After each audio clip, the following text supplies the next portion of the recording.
তোমার কাছে দুই হাত জোর করে মাপ চাইতেছি। এখনকার মতো আমার চোখের সামনে যা। পাবি ডাকে তুই কই লাগছ না আমি কথা না এ বাবা না এ যাস না না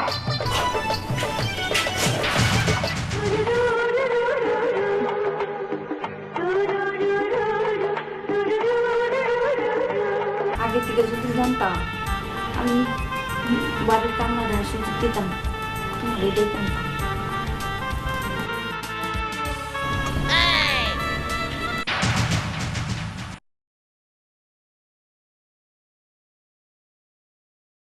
তুই আমি রান্না করেছিলাম না তুই আমার রান্না করতে বসে বসে নিয়ে তাইলে তোর হয়েছে আমার বাড়ি পাবি ডাকে তুই কই লাগছ না আমি কথা না এ বাবা না এ যাস না আমার জামাইটাও ঢাকায় থাকে বেকার জামাই সপ্তাহে সপ্তাহে বাড়িতে আয় আমার জামাই আবার বলে হ্যাঁ সময় নাই আমার মনে কইতাছে যেমন আরেকটা বিয়ে করতে নাকি বাবা তোর একটা খবর আছে দিস তুই জামাই নিলা না দিস আবার খালি আনিস দিস তোর কি করি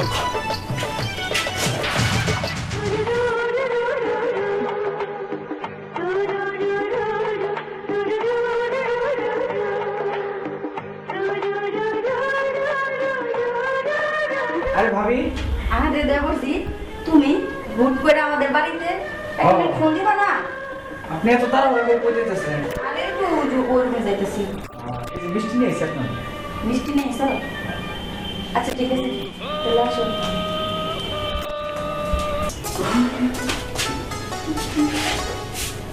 আচ্ছা ভাবি হ্যাঁ একটা কথা জিজ্ঞেস করবো। আচ্ছা দিল আচ্ছা ভাই তো বাড়িতে থাকে না। দিনকাল চলতেছে কোনো রকম ভাই আপনার দিনকাল কিরকম চলতেছে আমার দিনকাল বেশি ভালো চলে না ভাবি, আরে ভাই কেন কারণ এই যে আপনার সাথে ফোনে কথা বলি না, আপনার সাথে ফোনে কথা বলার পরে খুব ভালো লাগে। তাই আরে ভাই শোনো আমি তো বিবাহিত নারী আর তুমি তো অবিবাহিত পুরুষ আমার সাথে সবসময় কথা কি আর বলা যাবো আমার তো সংসার আছে সংসার তো আছে জানি, কিন্তু একটা কথা যদি বলবো, এই ভাই যে বাসায় থাকে না, এই 1 মাস 2 মাস 3 মাস পর পর বাড়ি আসে, আর অন্যান্য বাইরে যে চাকরি করে সপ্তাহ সপ্তাহ বাড়ি আপনি থাকেন কেন? আরে ভাই শোনো আমার তো থাকতে থাকতে একটা অভ্যাস হয়ে গেছে আমি থাকি আর যখন একটু মানে বেশি খারাপ লাগে তখন আর কি ওই জন্যই এইভাবে থাকেন। তো আপনারা এখন কিভাবে থাকছেন? আর আপনার থাকতে পারতেছি না। আরে ভাই এ কি কও ও আপনার সাথে ফোনে কথা বলি না, ফোনে কথা বলি আপনার সাথে, এরপর থেকে আর আপনার খারাপ কিছু ভালো লাগে না। ভাই তুমি যে কথা আমার শোনাইলা আমি একটু ভাইবা দেখি আমার কি আছে, এখন বারবার থাকে না, ভাই যে সুখটা আপনার দেয় এই সুখটা আমি আপনার দিতে চাই। তারপরেও কিরকম জানি একটা না বাড়িতে লোকজন আছে যদি দেখে ফেলাই তাহলে তো সমস্যা হয়ে যাবে। আরে ভাবি কেউ দেখবো না, আমি চুপ করে আসবো আবার চুপ করে চলে যাবো। আরে ভাই তারপরেও আমি তো তাও একটু একটু কথা বলে আমার মনের জ্বালাটা থামাবার পারি যদি কেউ দেখে ফেলায় তাহলে তো ওটাও বন্ধ হয়ে যাবে।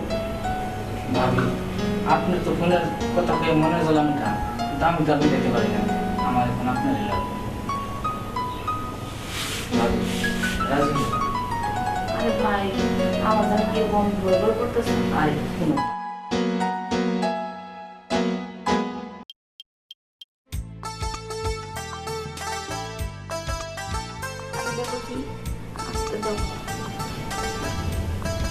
আরে ভাবি এত কথা কই না তো। আগে থেকে যদি জানতাম আমি বাড়ির কান্না দেওয়ার সুযোগ দিতাম তোমার এটাই জানতাম।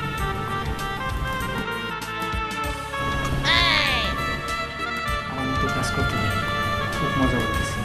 আপনি বলতেছেন না আজকে আপনার এমন সত্যি না যা আপনার সামনে কোনো দুলা ভাই আপনি এখানে বসে আছেন কেন? আরে অনেকদিন পর বাড়িতে এলাম তো, তাই তোমার আপারে সারপ্রাইজ দেবো। আসলে তোমার আপা তো আমার অনেক ভালোবাসে, আর আমরা দুজনে ভালোবেসে বিয়ে করছিলাম। কারণ কি ও আমার জন্য না ওর পরিবারটা ছেড়ে চলে আসছে। দেখো কত বছর ধরে বিয়ে হয়েছে আমাদের, প্রায় 7 থেকে 8 বছর হয়েছে, এতদিনের মধ্যে ও আর বাড়ির কথা একবার চিন্তা করে নাই, আর বাড়িতে যাওয়ার কথা বলে নাই। তোমার বাবা তো আমাদের বাড়িতে আসে না, আমাদের ভালোবাসা না অসীম, অনেক ভালোবাসা তোমার আপা আমাদের। আরে ওই ছেলেটা দুবারে বেরোতেন। এই বাবা এদিকে আয় তো। কি রে তুই এরকম দৌড় করতেছিস কেন? না ভাই কিছু হয় না ভাই, দৌড় করে যাইতেছিস কই? এই তো বাজার দিতে যাওয়া নিছি। আচ্ছা তুই তো আমার রুমে থেকে বাইরে এলি, তা আমার রুমে থেকে বাইরে এলি কেন? তোর ভাবি কই? ভাবি খেয়েছে। শুয়ে আছে? হ্যাঁ আচ্ছা ঠিক আছে তুই যা। ঠিক আছে ভাই, আমি যাই তাহলে।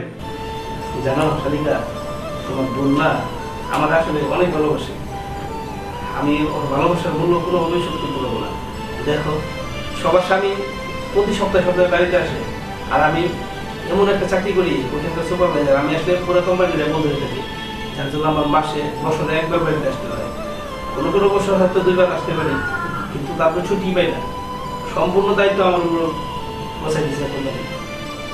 ঠিক আছে তুমি তাহলে এখানে বসে একটু ফোন চাপো, আমি তোমার আপুর সাথে দেখা করে আসি। হ্যাঁ আচ্ছা ঠিক আছে। আচ্ছা ঠিক আছে থাকো তাহলে শালিকা, আর তোমার সাথে নিয়ে আজকে কিন্তু বেড়াতে যাবো। হ্যাঁ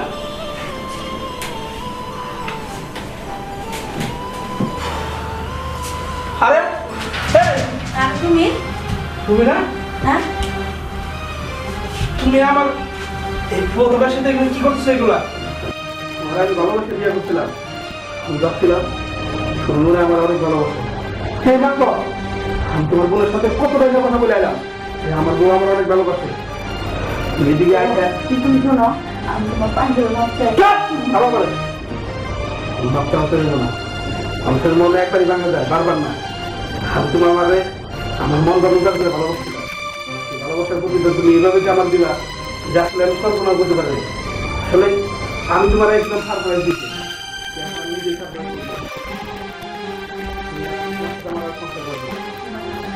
যাও না না তুমি আমার কথা করতে না, বেরো আমার কাছ থেকে। হ্যাঁ আমি যাব। তোর মতো স্বামী থাকতে আমার দিনের পর দিন একা থাকতে হয়। আরে আর মানুষ কি চাকরি করে না? তোর মতো তো না, তারা তো সপ্তাহে সপ্তাহে ঠিকই বাড়িতে আসে। আরে তুই কি করিস? তোর জন্য মন প্রাণ দেহ সব কিছু উজাড় করে দিলাম, কিন্তু তুই তো আমার ভালোবাসিস না। আর যদি ভালোই বাসতি তাহলে আর তোরই ফুফাতো ভাই আমার কাছে এসে ঠাই পাইতো না। তুই মনে হয় আরেকটা মেয়েরে ভালোবাসিস, তুই তারে নিয়েই সংসার করতেছস, এটা আমার বিশ্বাস। আর যদি তাই না হতো তাহলে তো তুই একবার হলেও সপ্তাহে বাড়িতে আসিস না। তো আমার কথা কি তোর মনে হয় না? হ্যাঁ সবাই বাড়িতে আসে, কিন্তু আমার মতো এরকম কোম্পানির সম্পূর্ণ দায়িত্ব কারোর উপরে অর্পিত হয় না। আসলে আমি তো তোর অনেক ভালোবাসি, আমি ভাবছিলাম তুই আমার আশায় থাকবি, কিন্তু তুই যে আমার বিছানায় আমার ভাইয়ের সাথে এরকম করবি এটা আমি কল্পনা করতে পারি নাই। ঠিক আছে যেহেতু তুই ভুল করছস, তোর ভুল নিয়ে তুই থাক, তুই তো আমার কোনোদিন চিনলি না। যা, তোর সাথে আর আমার সংসার করা হবে না, যা তোর সাথে আমার সংসার শোনো, তুমি মনে ভাববার মতো মাফ করে দাও না, তুই আমার সাথ না। তুমি শোনো না, আরেকটা করে মাফ করে দাও। আমি তোমার কাছে 2 হাত জোর করে মাফ চাইতেছি। এখনকার মতো আমার চোখের সামনে যা।